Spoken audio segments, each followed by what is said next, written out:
Hello everyone and welcome to our Update 23 preview right here on twitch.tv/DDO stream. If you like what you see today, give us a follow and you can be notified for whenever we're going live. We usually broadcast every Wednesday starting at noon Eastern, -4 GMT, right here on twitch.tv/DDO stream. You don't see me on camera here, but I am Community Manager Cordovan here at the controls here for today's Update 23 preview on Twitch. Let me go around and do some introductions. First up here, we have a Knockback. Say hello. Hello, everyone. All right, and tell people what you do. I'm a content designer, dungeons and lore, that's what I do. All right, up next here is Steelstar. Hello, Steelstar. Say hello. What do you do? Hey, everybody. I'm a content designer.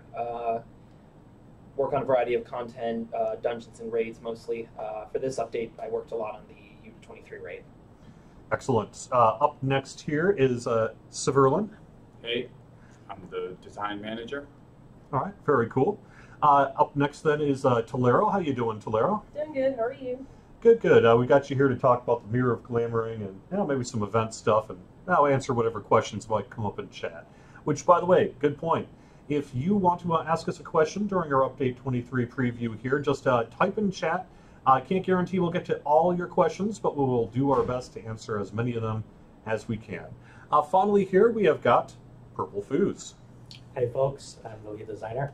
All right, so we are here to look at Update 23, which has a name called the Mark of Death. A lot of this centers on the Orchard of the Macabre, which you can get to from House Fiarlan in the Eberron side of DDO.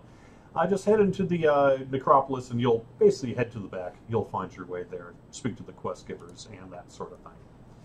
So why don't we start off actually with the Mirror of Glamoring. This is a new cosmetic item that allows you to take the look of an armor or a helmet or goggles initially and sort of make a cosmetic copy of it that then you can equip on your character and have look however you want to. So I don't know, why don't you get started here, Tolero?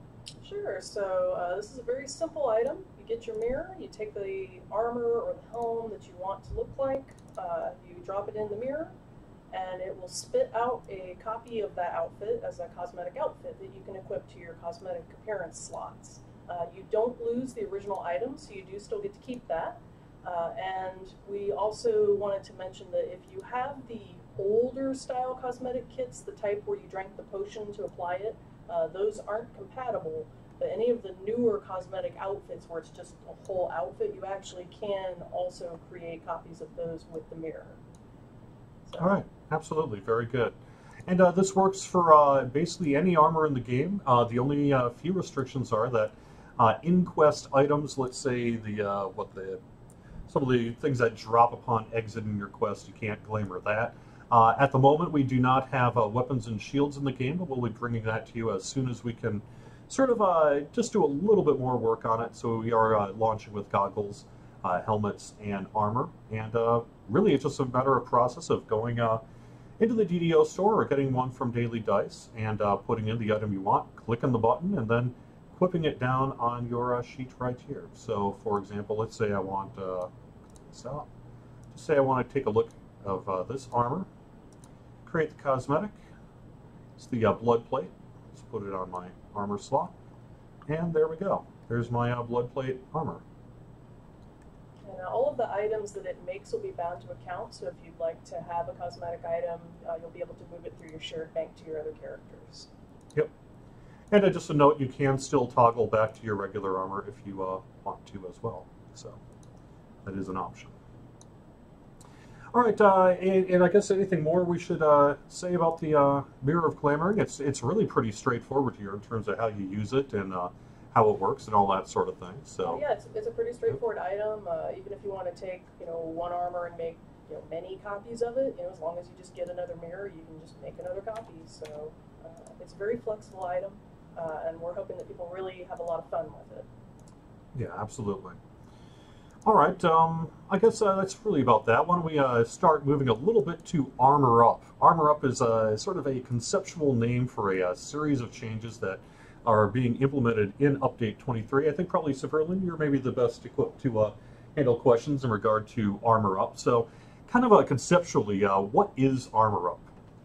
Sure. Armor Up is a system that increases the usability and playability of the heavily armored characters. In the past couple of updates, we've seen come to the fore a number of lightly armored archetypes as very powerful characters, and the heavily armored characters, even though they're classic D&D characters, have fallen behind. Armor Up boosts them as well. It increases the overall damage reduction value of heavy armor, and it allows those characters with shields to help mitigate some of the magical damage that has traditionally been mitigated very well by evasion in characters with that ability. So in general, there's going to be a couple of new concepts called PRR and MRR. That's physical resistance rating, which is getting a revamp, and then magical resistance rating, which is sort of an alternative to evasion. Yes. Yep. It's the magical version of physical resistance rating. All right, and this is essentially all you really need to know if you don't want to get too technical with it is more is better, particularly if you don't have evasion. And what it allows us to do is largely give some benefits to primarily melee classes, particularly on the higher levels of the game. I guess as part of Armor Up 2, we have a bunch of other changes, like some changes to Paladin and some of that sort of thing as well. You want to talk a little bit about that? Sure. Paladin, the trees have been revamped in order to give Paladin some needed boosts. When we did our player feedback threads, one of the classes that was less awesome than most was the Paladin, so we have done some things to boost it through its trees. The Knight of the Chalice tree has become much more general, so that the damage boosts from that are based on light rather than specific to undead and fiends. And the Stalwart, Sacred Defender, has had some changes and boosts to it to make it work better with the new armor system. In addition, we added a brand new tree to Paladin called Vanguard. The Vanguard is a DPS tree, but it focuses on someone using both weapon and shield. And it allows you to do shield bashes. It has some powerful stunning attacks to help mitigate damage, but in an offensive capacity. And it has passive shield bashes that happen while you're attacking, similar to two-weapon fighting. As you're laying into your enemies, shield bashes will be proccing, and you'll be smashing people in the face with your large and heavy shield. And we actually have a new attack called a Shield Rush that actually works a little bit like, say, Leap of Faith or Abundant Step that some DDO players might be used to. This in particular, though, basically pushes forward with your shield, and you move forward, you shield bash attack. Each opponent can be knocked down, and it's negated with a fortitude save and that sort of thing as well. So, I don't know. What else should we mention in Armor? Or anything else you could think of here? Well, there's tons of things. The Stalwart Defender from Fighter got some boosts to help with Armor Up, and medium and heavy armors will generally offer more mitigation. But magical resistance rating and physical resistance rating isn't only for shield or heavy armor. These are two stats, and people in robes and light armor can stack those. They just won't get as many bonuses because heavy armor and medium armor now gives bonuses for them. A call-in 245 mentions in our chat, speaking of heavily armored characters, shields. Someone told me the other day that shields are going to prevent evasion. Does this include all shields or the heaviest ones? The heavy ones.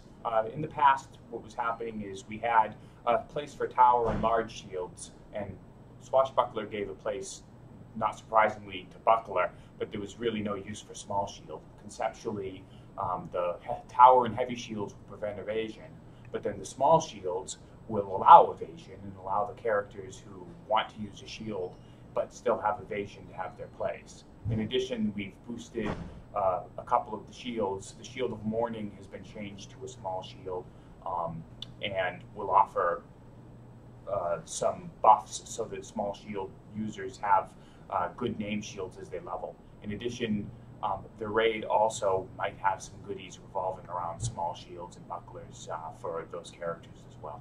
Kutamia asks, will there be more sources for magic resistance rating? Yes, as we move along, magic resistance rating will appear. I would not be surprised to see it appear as we touch upon other classes in the future. And in addition, I would not be surprised to see it appear in some high-end gearing options in the later updates and beyond. All right. Oni Vedliv asks, I have only one question. Pale Master's self-healing, is it fixed? MRR still blocking it? Yes, it has been fixed. That was an issue that cropped up briefly on Lamania, and we did get that fixed for the subsequent Lamania update. This is something we're going to get to in a little bit. T-Berg, about the guild storage. We can talk about that in just a little bit. The Real Fritz asks, will armor that is lighter, such as a benefit like Mithril, be coded to have the heavier PRR? Have we given any thought to what we might do in regard to Mithril here? The PRR for those armors is based on the armor type as it is equipped. Okay, all right. I'm just taking a quick look through chat here, see what else we might be able to do. A question about the crafting system, maybe we can get to that later. Question about a cleric healing aura bug, hopefully we can get to that one later as well. All right, while we're here, let's take a look. We did mention the Vanguard, but there's also a new tree that's available to all classes. This is available for free to VIP and available for purchase in the DDO store. It's the Harper Agent Enhancement Tree. You want to give us a little overview on Harper? Sure. The Harper Agent Enhancement Tree is a secret operative. It's characters that use tactical options. Intelligence will find this most useful. It's also a very versatile tree. It offers many benefits to various types of abilities. So characters who gain their power from more than one source might also find it useful, because you can boost, say, melee ranged power and spell power at the same time in some of the enhancements. Those characters from Eberron might find this to be appropriate for a House Severlin operative as well. It's meant to represent that flavor of character. As you go up the Harper, you can get versatile power. It allows you to, it gives you some abilities to escape things like crowd control spells. It also will allow you to use your intelligence bonus for attacks and for attacks and damage, which should allow for some melee hybrid combinations that were weak before. Yeah, intelligence modifier to hit is in tier 1, and for damage is in tier 3 on that one. And I guess we do have a lot of questions in chat about the cost of the Harper. Harper? Can you answer that at all? Sure. So I will triple check this. If I'm wrong, I'll redact myself later. But I'm pretty sure that we have it in $4.95. This is also free to VIPs, so if you have a VIP account, you'll be able to just access it automatically. So it'll be $4.95 in the store, and then at a later point, you'll be able to earn it with favor. So if you want it immediately, you can grab it in the store day one. If you want to try to earn it, then you can do that at a later point too. Zoki asks in chat, what happens with the Harper tree if you go from VIP to premium or free? My understanding is if you do not have the Harper tree, say after you drop down to premium, then you would have those points reset for you. Yes, the points will be refunded. Yeah. Let's see. Kind of back to MRR and PR a little bit. We have a question from Shrimpboy107. Will MRR be given from the plus PRR blue augments? Do you know what blue augments you want? Not at first. Right now, with the addition of MRR, there'll be a lot of mitigation that wasn't there before, particularly for heavy armor and shield, but also you can still get some MMR from sheltering items and other sources. We want to see how that goes, because that's a lot of magical mitigation that didn't exist before we add it to the PRR augmentations. If we feel that MRR is lagging behind in power, that is certainly an option that we'll look for as we go forward. Rurik for Life asks about what is the news about Divine Grace? Divine Grace was something that we were hoping to make some changes to for Update 23. But that work just didn't quite get in time, so what we're going to do is bring it to you, I believe, in the next one of the next upcoming game updates. And we do have it in the known issues, just to call an alert to folks who are interested in this particular ability, that it is something that we plan to change, and if not the next update after update 23, perhaps the one after that, but most likely maybe the next update after that. So, let's see. Oh, which I guess also asks, do we have a confirmation that this will be changing? Yes, it will be changing. It will not be for the day and date release of update 23, but will be changed shortly thereafter.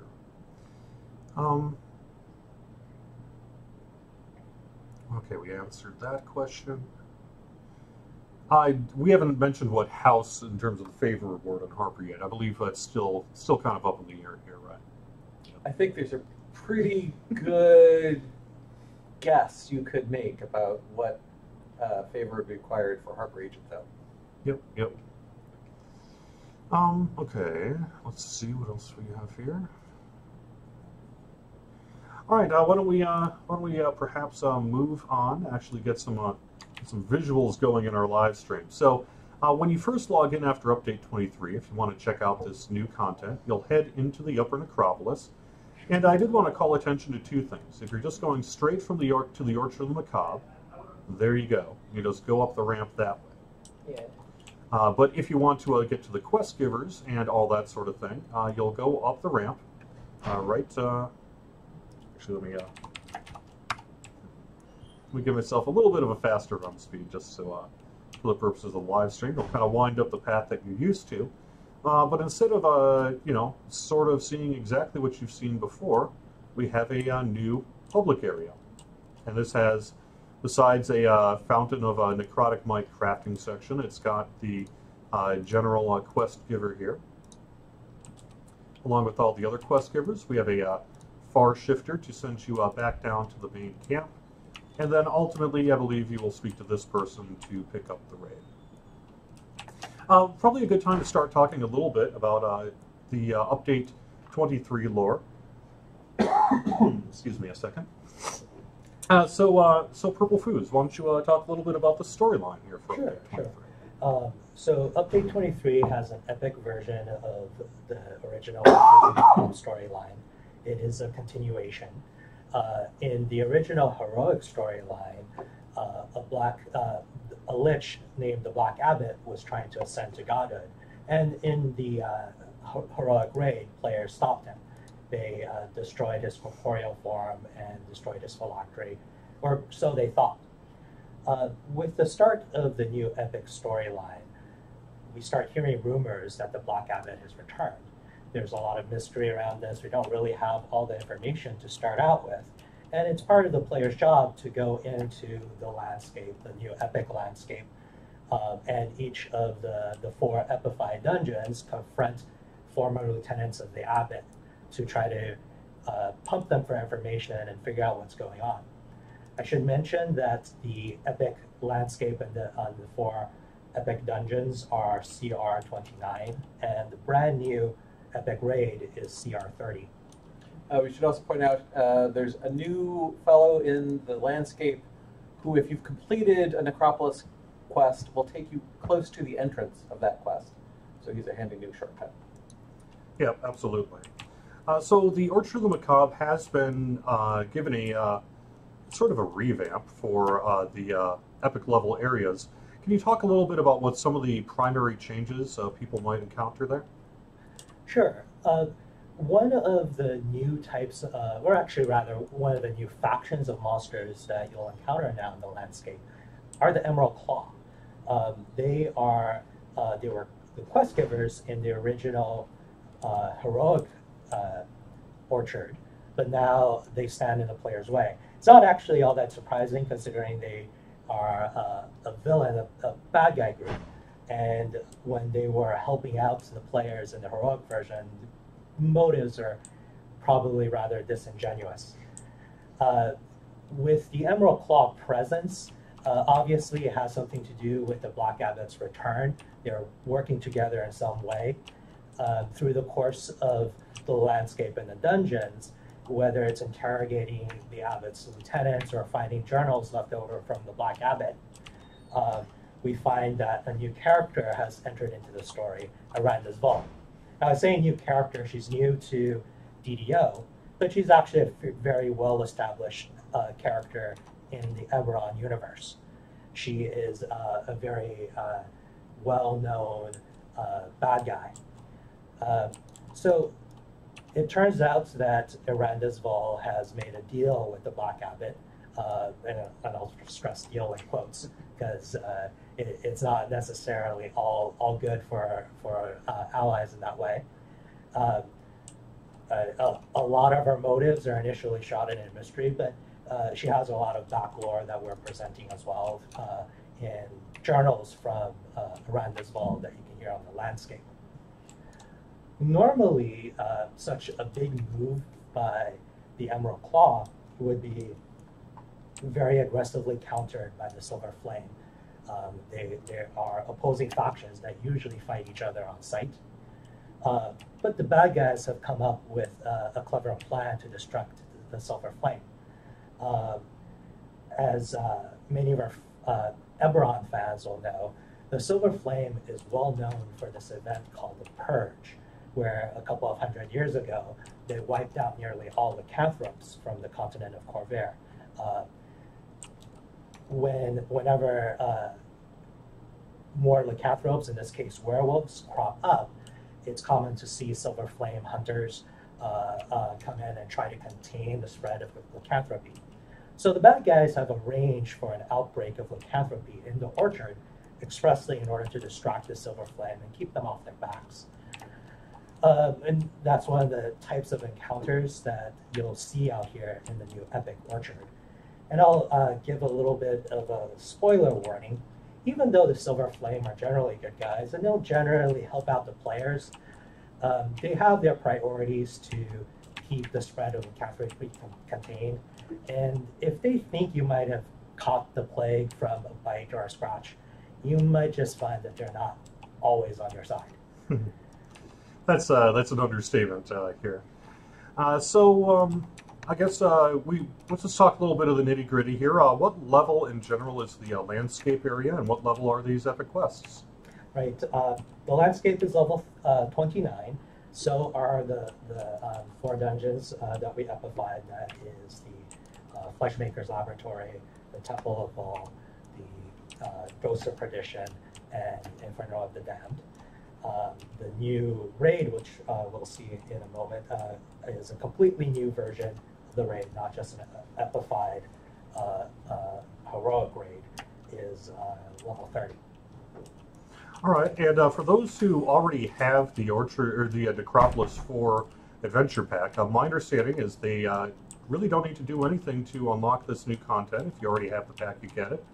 And if you do not, you can pick it up, and it'll include both the historic, heroic content that's always been in the pack, in addition to the new epified dungeons and the new raid. That's correct. If you're a VIP, you don't have to do anything. You can get right in the content. If you've already purchased the Necropolis previously, you don't have to take any action. You can get right in the content. And then obviously, if you've never thought about picking up Necropolis before and you want to now, you can even pick Necropolis ahead of the update, and you'll still get access to it, or you can buy it after launch day. So many options for you.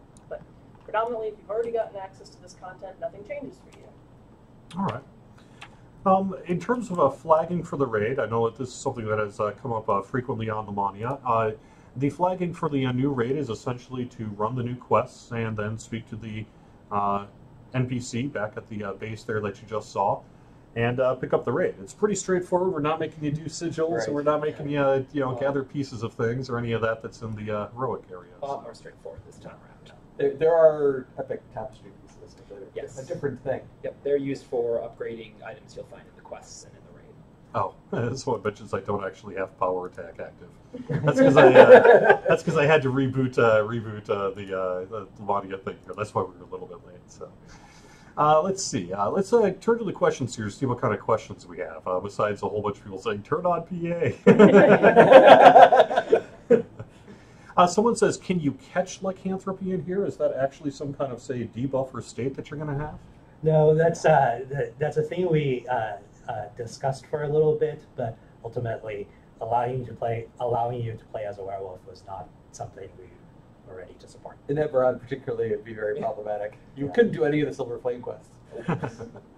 This is a little off topic, but Swades Blinks mentions, will there be any Ranger changes? Not directly changes to the Ranger class in Update 23. You know, as we have, say, increased melee power and all that sort of thing with armor up, I believe we're going to be taking a pass on range in a future update.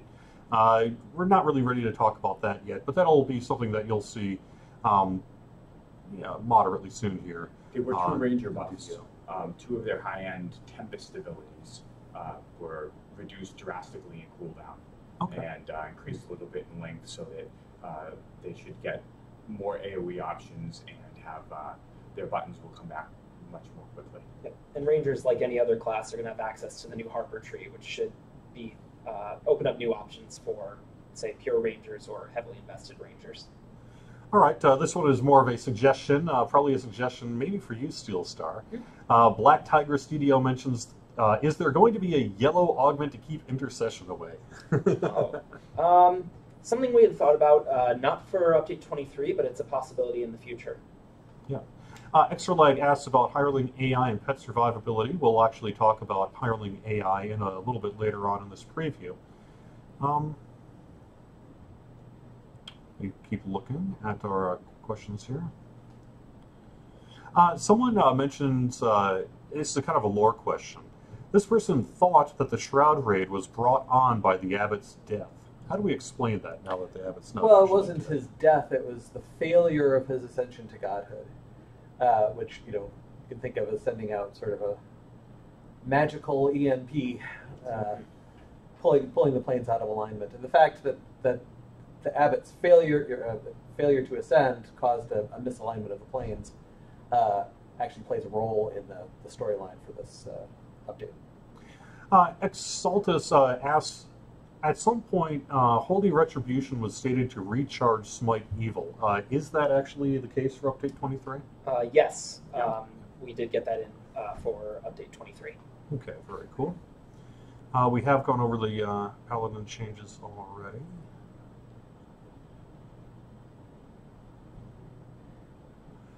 Ogre for Hire, another off-topic question. Let's find out, when is the level cap going up? Not yet. I can tell you that much. That was one of the things in the producer's letter from July mentions that we are actually pushing out the level cap, you know, at least to 2015 here. We figure out what year it is, and that's something we'll talk about in the future, but not for Update 23 or Update 24 here, and we can, you know, sort of prioritize and tell you a little bit more about that later. Hoshikawa 1234 asks, if you were flagged for the Abbot on Heroic, will you have to reflag for Epic? Yes, but it's, you know, as we said before, it's basically just running the Epic versions of the dungeons, and then you're flagged. Achilles Stroka mentions, speaking of augments, any plans to put other skill augments in the store? This person would like to buy something other than spellcraft and thief skills, for example.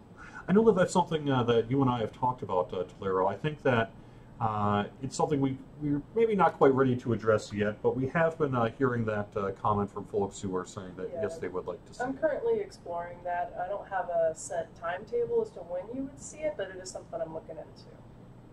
All right. Ogre for Hire asks, what are some of the differences with the Ascension Chamber Raid? We'll get to that in just a second. We'll show you a little bit about this. Jake Amos 007 mentions, will there be new shields in Update 23? Yes, there are, I believe, 2 small shields and 2 bucklers in the quest loop for this update. All right. And the rest was former Harper stuff. So let me just make sure we don't have any new questions here before we move on to the next section. Just throwing out another loot want question. Kitsune01 wants an augment for stunning and dodge. All right, let's move on here and take a look at the introduction to the new raid. So let me type in a little. Actually, I think I need to recall out here, right? Or can I do it from here? No, you need to recall out first.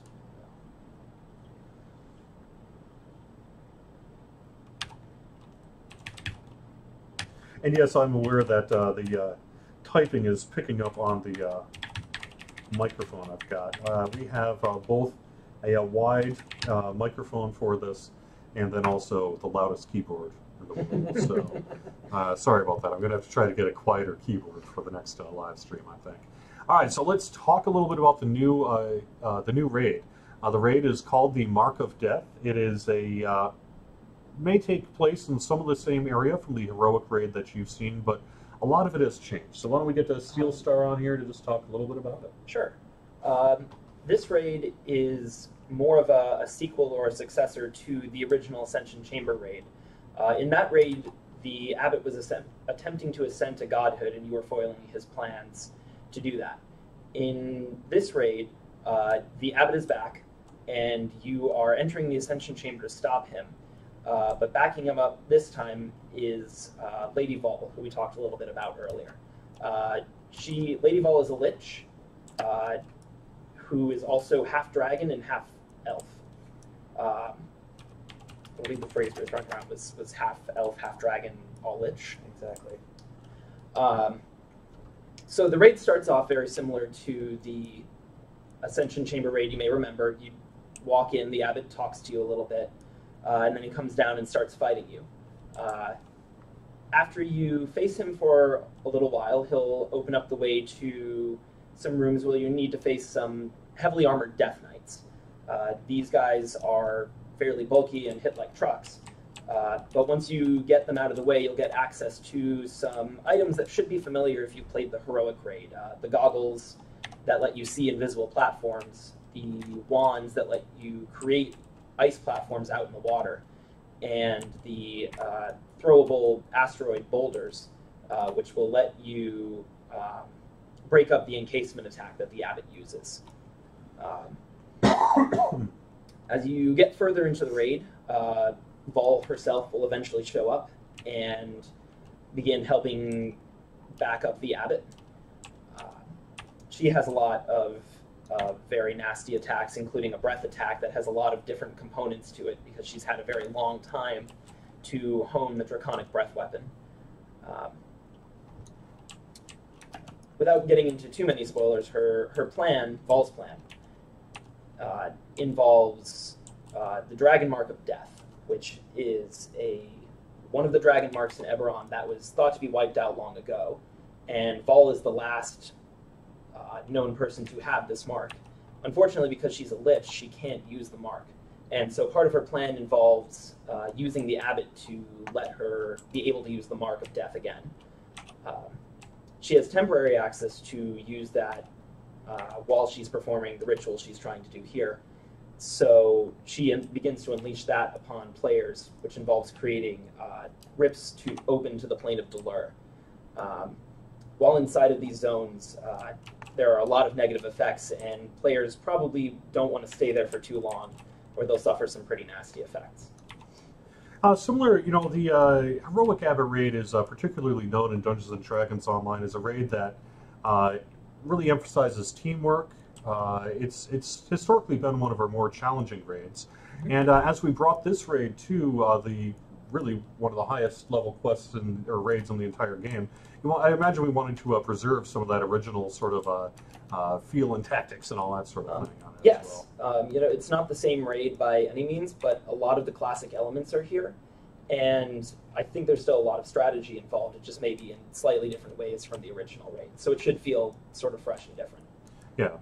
I guess I don't really know. Let's see if we have any. I don't know if I can. I'm going to get just beat on if I'm in the chat here if I just look at my chat, but I guess we'll just do that. You can watch the abbot beat on me for a while. Yeah. Have we taken any look at, say, the heroic pre-raid Litany of the Dead? Has XP been changed on that for update 23? I don't. No changes have been made to Litany of the Dead for this update. Yep. And it's also not part of the flagging procedure.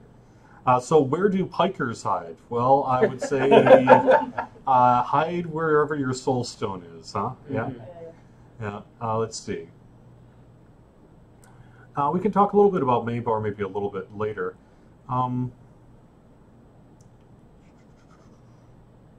This is again a kind of an off-topic topic, but why don't we mentioned this. I believe, Rob, this might be one of your questions. Will Master's Blitz from Legendary Dreadnought Epic Destiny affect the damage done by shield bashing of the Vanguard? So does Master's Blitz affect the shield bash of the Vanguard? Sure. Master's Blitz adds to melee power now, which affects both the shield bash and your normal attacks.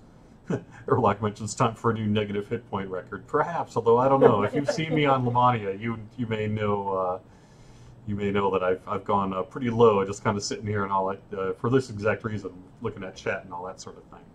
Patav asked a question basically about the epic versions of the loot, essentially, in the new raid. So why don't we talk a little bit about that? What kinds of things in general can people expect to see loot-wise with this new update? Sure. A lot of the loot in this pack is based on the heroic loot from the Necro 4 pack, the heroic Necro 4 pack. There were a lot of items of a wide variety in the heroic pack, and so in this epic version, you'll see new versions of these items that either keep the spirit of those items and are somewhat similar but a lot more powerful, being epic, or items that have changed since the time of the heroic pack and have gone in sort of a different direction. The raid loot is also based very heavily on the original raid items, but there are a few that are either slightly different in interesting ways or have been sort of combined into new and different items. There's also something new in the new quest called Mythic Items. Can we talk a little bit about that? Mythic items are something new to this update. They are very rare, more powerful versions of other items you might find in the quests. So for instance, in this pack, there's an epic version of the Minos Legends helm. But there is also a mythic version of the epic helm, which is more powerful than the regular epic version you would find in the quest. They're usually found in the same place as their non-mythic counterparts, and their drop rate is a lot higher on Epic Elite than it is on other difficulties. So if you're looking to farm out those really powerful, really rare mythic items, Epic Elite is your best shot for finding them. All right, absolutely. And what about, say, raid crafting, upgrades, that kind of thing? Oh, yes. In this update, there is sort of a system of upgrades that is visible both through the quest items and the raid items.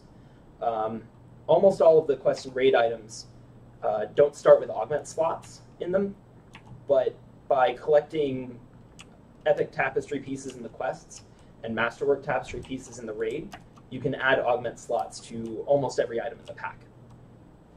Sure. I should just mention here as well that, I'm just sitting here basically getting hit by the Black Abbot, and the typical live experience will not be like this. If for no other reason than you're probably not going in by yourself. Right.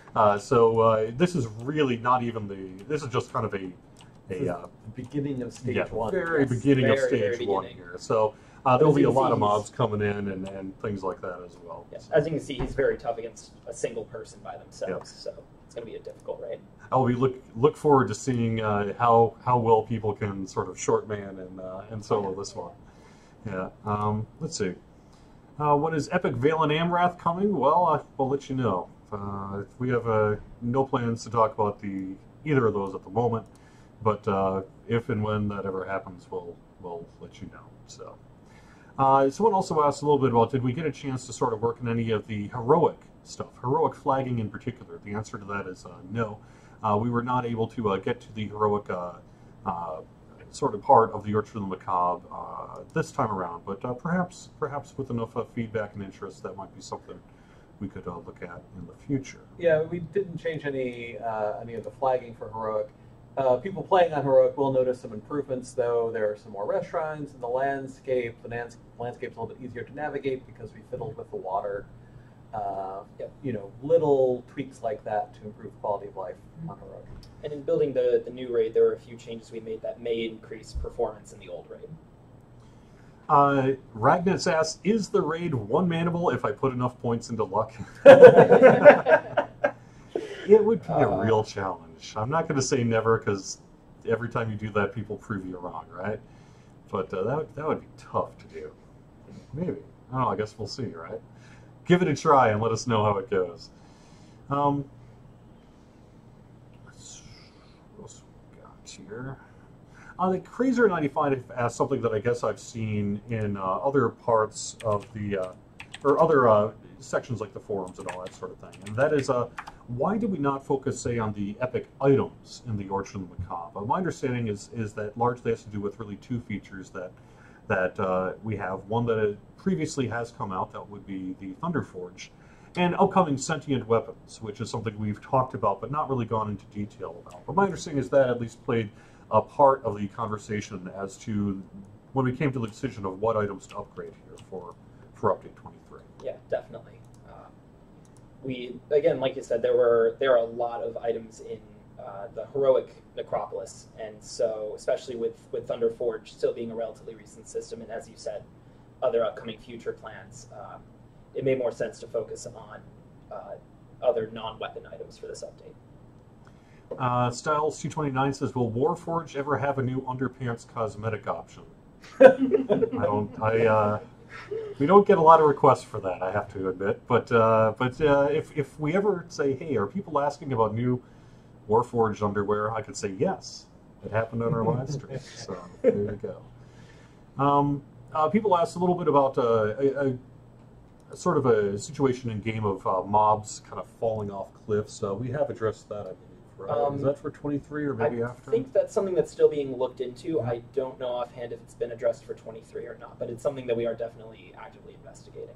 All right, and I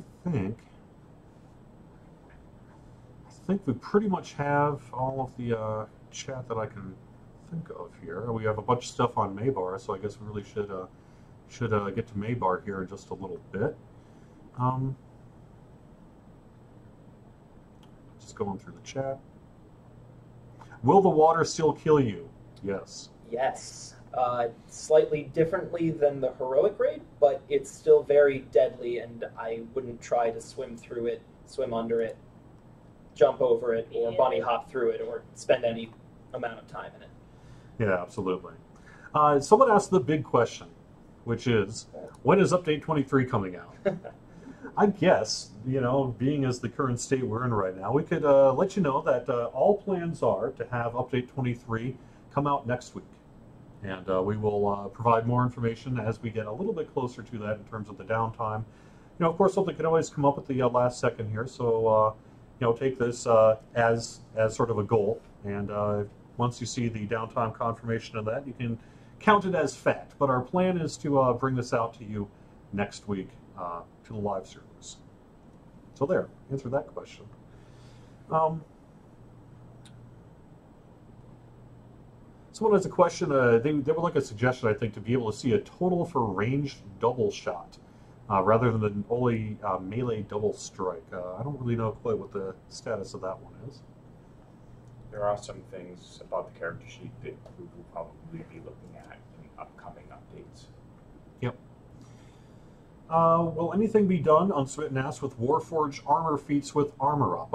With the armor feat that you select for your Warforged determines your PRR and MRR, rather than, say, the docents you equip in Update 23. We have enough questions here on Maybar. I guess why don't we talk a little bit about that? So, as we stated on the forums and such a little while ago, we've opted not to bring back the Maybar Festival of Endless Night this year, and are instead working on developing a new event that will be planned for release after the release of Update 24. So not this update, but the update after this.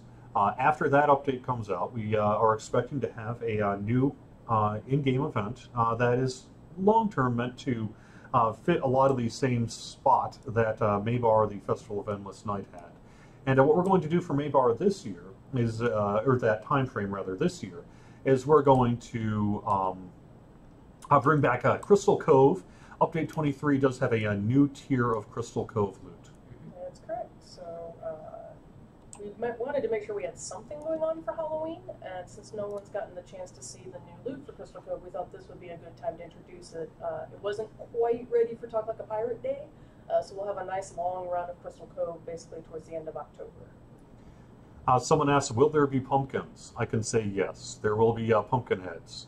Yeah, we definitely will still have the pumpkin grenades available for people. So Be pirates and pumpkins. Yeah.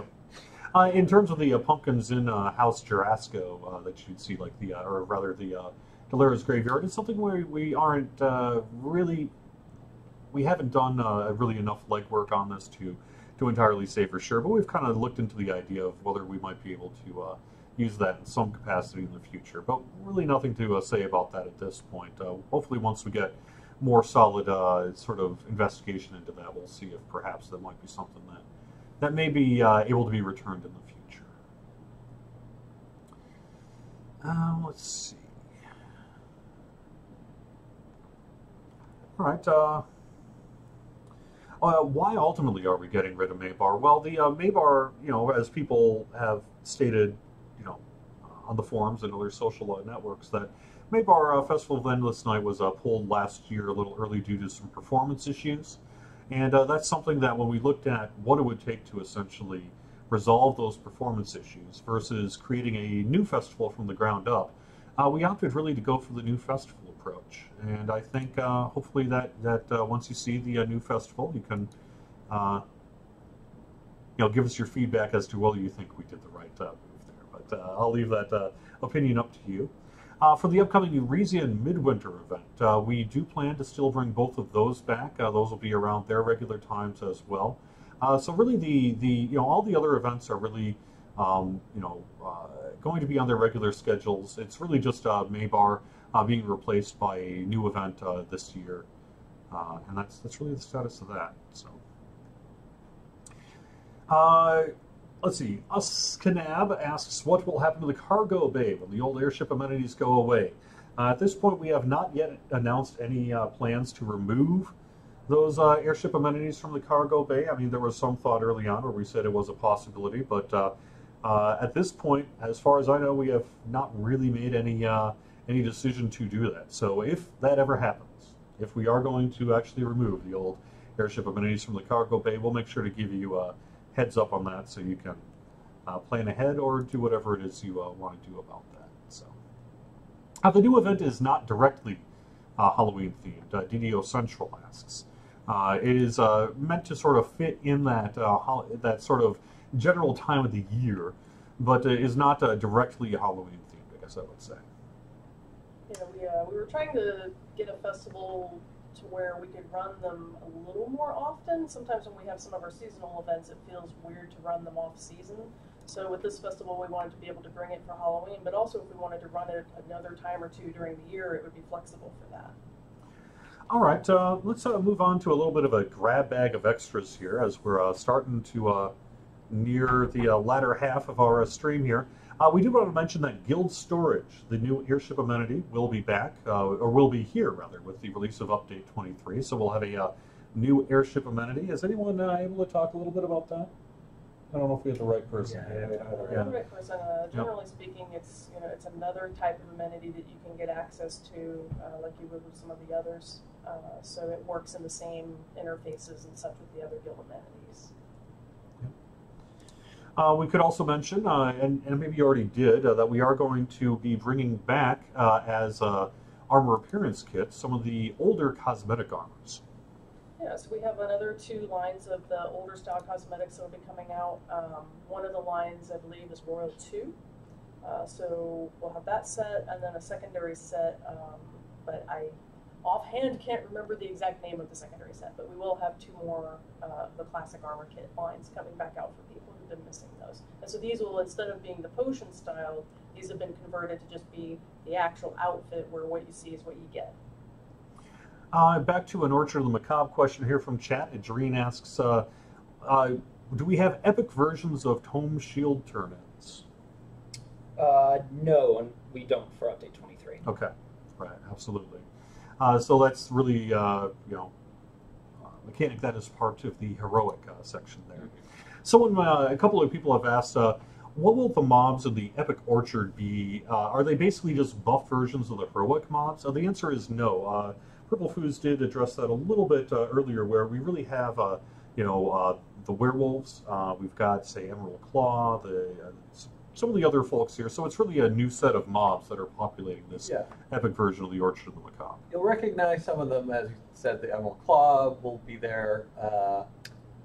Some will be new. There's a whole new set of rares to find, and because we're using our random encounter system, those rares will be much more unpredictable. Right. And as a general guideline, while you may see undead in the epic raid, they won't be the same types of undead that you saw in the heroic version. Okay, absolutely. I'm going to head into a wilderness area here. I guess just for the purposes of show, I will head into Searing Heights because it's closest to me. What we're going to show off here is some of the hireling changes that have taken place. For Update 23, you're going to have far more control over your hirelings than you've had in the past. I don't know if anyone here, I mean, I don't think the guy who worked on it's sitting at the table here, but does anyone sort of want to pick up the mantle on some of this new hireling AI, or should I just go over it? We could talk about it, yeah, a little bit. So one of the new things you're able to do with the hirelings is actually individually enable particular abilities to autocast or not. So we have this new UI where you can select spells or its attack state to tell it to just try to use the ability by default or not. We also did a lot of work with the way our AI aggros onto things and de-aggros from that. So you should generally feel like your hireling is a lot more responsive than before. The hireling does a lot better of a job following you. In fact, in most cases, when you really want your hireling to come to you, they'll try to do it even if they have to teleport to you. Yeah. All right. And there's actually quite an extensive list of changes to hireling AI and such like that in the Lamania release notes that you can read right now by going to the DDO forums. And then when Update 23 is released and we have the full Update 23 release notes, you can read them there as well. We are starting to run low on time, so why don't we see if there's any further questions from the chat room here before we start to wrap things up. Let's open it up. If you've got a couple questions for us, say hello in chat and let us know. Can hirelings use every usable item now? I'm going to guess there may be something that they might run into a problem with, but in general, they're going to be far more responsive in doing the things that you want them to do. Someone asked for cosmetic cloaks. I believe we've talked about cosmetic cloaks in the past. It would require a very heavy investment of development time if that was something we ever brought into DDO. So I would put that under the not anytime soon mantle. We have a whole bunch of folks who are advocating for Kenneth crafting updates. We have certainly heard people on the forums and other social networks and in chat here ask for various changes to Kenneth crafting. We'd hope to be able to talk to you more about that in the future, but at this point we have no immediate plans to do any updates to Kenneth crafting. What's Update 24 going to be about? Well, we're not really ready to say too much about Update 24 other than what's in the producer's letter there. I guess we can say that we are looking at ranged power. We do have a new quest coming. We do have the new event, which will be starting after the release of Update 24, but the development work to bring it into the game is in Update 24. What else? Yeah, Barbarians. We're going to do some work on Barbarians there for Update 24. I think those are probably most of the main bullet points we're ready to talk about right now. And cookies. Oh yeah, right. We're going to have some. The planes are in a different alignment, so as per tradition, the cookies are going to get jumbled up again. And there's a couple other big things too that we're working on that we can't tell you about yet. Sorry. So, let's see.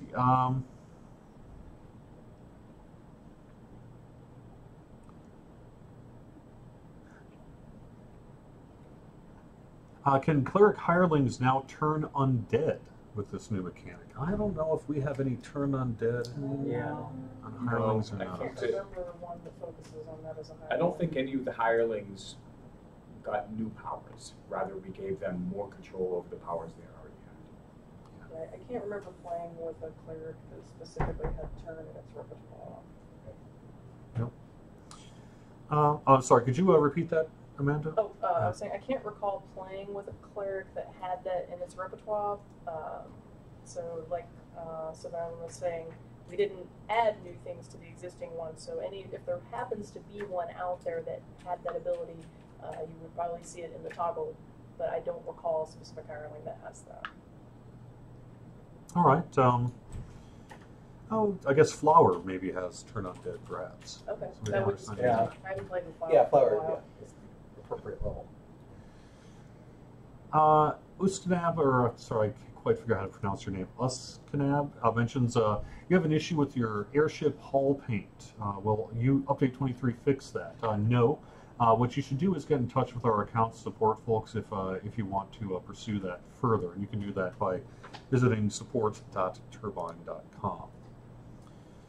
I think that's probably just about going to do it. Will player housing be added soon? We have no plans to bring player housing immediately. We did recently do our guild airship upgrades, earlier this year, and I believe that's really the current status on that particular part of the gameplay.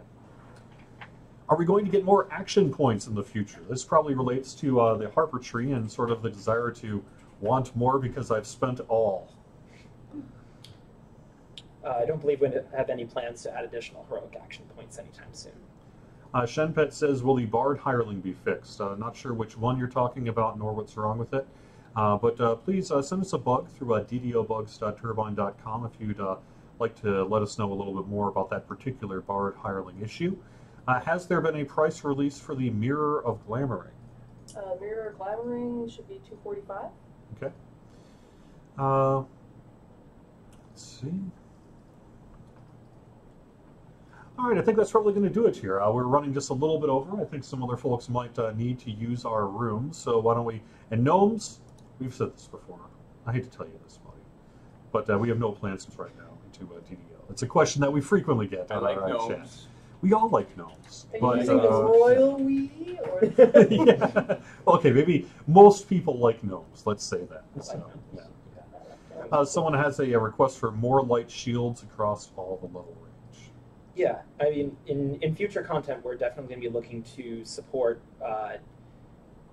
items that we've been supporting with styles recently. So more bucklers, more light shields, heavy shields, tower shields, heavy armor, things like that, that we've recently added support on the enhancement and ability side too that need more item support.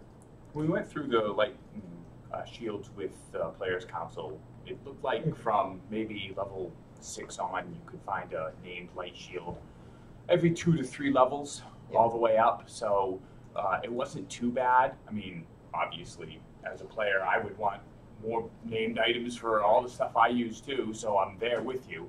But there weren't very many dry patches that the Shield of Mourning updates didn't sort of slot in to the areas that could use some named shield love.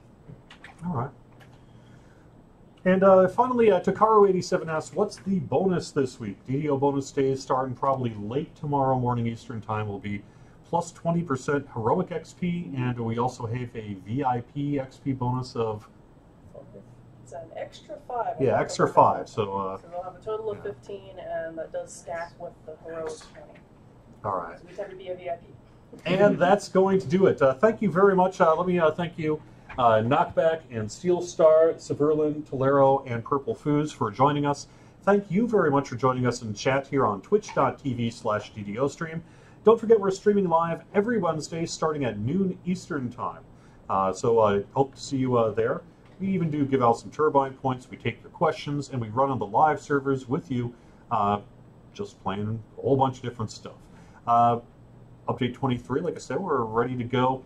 Putting the finishing touches on it right now, and things are looking pretty good there for Update 23, the Mark of Death. Hope you enjoyed the live stream here, and we will see you again soon. Bye-bye.